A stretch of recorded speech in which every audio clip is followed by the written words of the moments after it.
નહીં આ એક ફાયર વિભાગનો કહેવાનું આવું છે કે પોલીસ તરફથી મળે જો ઓછી જગ્યા હોય તો આ કેસમાં આમાં પહેલે એક જીઆર થયા હતા, પછી આ રદ કરી દેવામાં સંપૂર્ણ જો ફાયર ડિપાર્ટમેન્ટમાં પરત આપી દેવામાં આવ્યા હતા. કોઈ પણ ફાયર એનઓસી हो तो फायर डिपार्टमेंट આપે.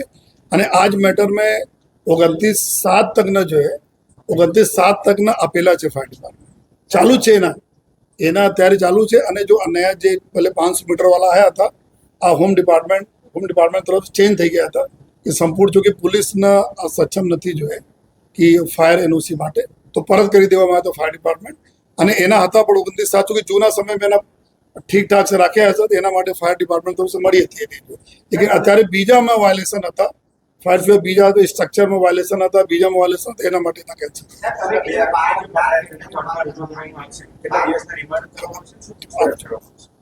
અત્યારે એવું જાણવા મળે કે ત્રીજા આરોપી પણ મેહુલ બી પકડાઈ ગયા છે. જો ટીમો પકડી લે તો તમામ 3 આરોપી પકડાઈ ગયા. એના અમે લોકો પૂછપરછ એના પછી જો અમે સમય મર્યાદામાં કોર્ટમાં લઈ જઈને એના રિમાન્ડ અને બીજા જો જેટલા બી લોકો છે કે જેટલા ફાઇનાન્સર છે, જમીન માલિક છે, આ લોકોની ઇન્વોલ્વમેન્ટ છે કે નહીં અને એના મુકાદમ કોણ હતા જો લઈ આવ્યા ત્યાંથી આ બધાને અમે પૂછપરછ કરવા માટે એના રિમાન્ડના પ્રક્રિયા કરવામાં આવશે. હા, અત્યારે મેહુલનો ધરપકડ કરવામાં સાબરમતી એરિયામાંથી આ તો ગઈકાલથી જ આ ટીમો રાતભર લાગી હતી.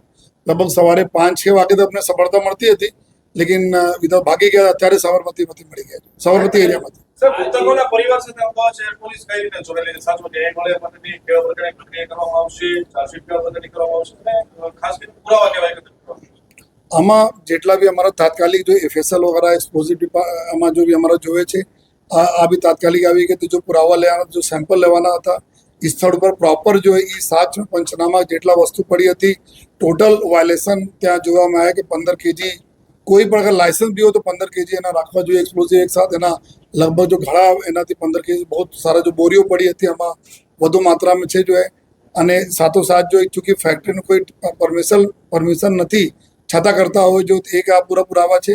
અને સાથોસાથ આ લોકો ન્યાય મળે એના માટે અભી ગુજરાત સરકાર तरफ से जो भी पॉलिसी है मामलतदार श्री भी जगह पर विजिट કરીને जो સહાય હોય છે જો આ સહાયને બી મામલતદાર તરફ से जो કાર્યવાહી કરવામાં આવી રહ્યા છે. સાથોસાથ પોલીસ આમાં આ વખતે બચે નહીં એના બરાબર જો એના કન્વિક્શન થાય આ પ્રકાર જેટલા બી પુરાવા અમારા એફએસએલ લઈને અમારા ઇન્વેસ્ટિગેશન તમામ પુરાવા અમે બે કરીને જલ્દી ચાર્જશીટ કરીને એના જલ્દી વહેલા કેસ ચાલે એના માટે અમે લોકો જો પૂરી કાર્યવાહી કરી. શહેરની અંદર પોલીસ દ્વારા કેવા પ્રકારનું ચેકિંગ કરવામાં આવી રહ્યું છે અને હજી પણ અનેક જગ્યાએ ફેક્ટરી ચાલી છે, શું કામગીરી? અમે ગઈકાલથી જ ઘણા બધા જગ્યાઓ જો ચેકિંગો થઈ બધી જગ્યાએ જોવામાં આવ્યા અને સાથોસાથ જો અમદાવાદ ગ્રામ્ય પોલીસ સાથે બી સંકલન કરીને કે આજુબાજુનો જે એરિયા છે સંપૂર્ણ એરિયા માટે જો એના અને શહેર પોલીસ બંને પોલીસ તરફ ચાલે છે. અને જેટલા બી અમે લાગશે ટોટલ ઇલીગલ જ્યાં સ્ટ્રક્ચર બી નહીં રહે જેના પરમિશન નથી એના જો અમે કન્સર્ન ડિપાર્ટમેન્ટ સાથે મળીને એના ડિમોલિશ બી કરવામાં આવશે. સાહેબ, તમે કીધું 12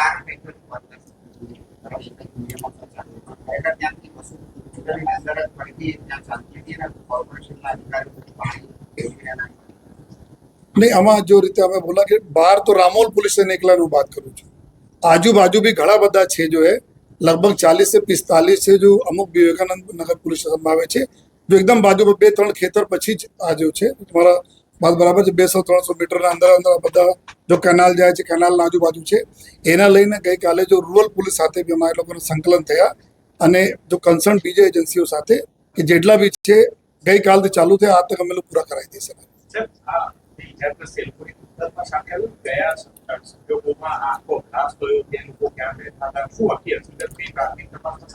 जो प्राथमिक तपास में हुआ है कि आ लगभग 2-3 नाना जो है ત્યાં સ્ટ્રક્ચર છે જો તો જ્યારે આ બનાવતા હતા જો અંદર ફિલિંગ કરતા હતા ત્યાંથી એના સ્પાર્ક્સ થયા હતા. ત્યાર સુધી એવું છે પરંતુ જો આ મેહુલ જો મેન આરોપી છે એની બી હાજરી ત્યાં હતી જો અને એની જો મદર છે એના કાનના પડદા જતા રહ્યા છે જેના લીધે જો મેહુલથી વધારે આપણને ખબર પડશે કે ખરેખર કેવી રીતે થાય.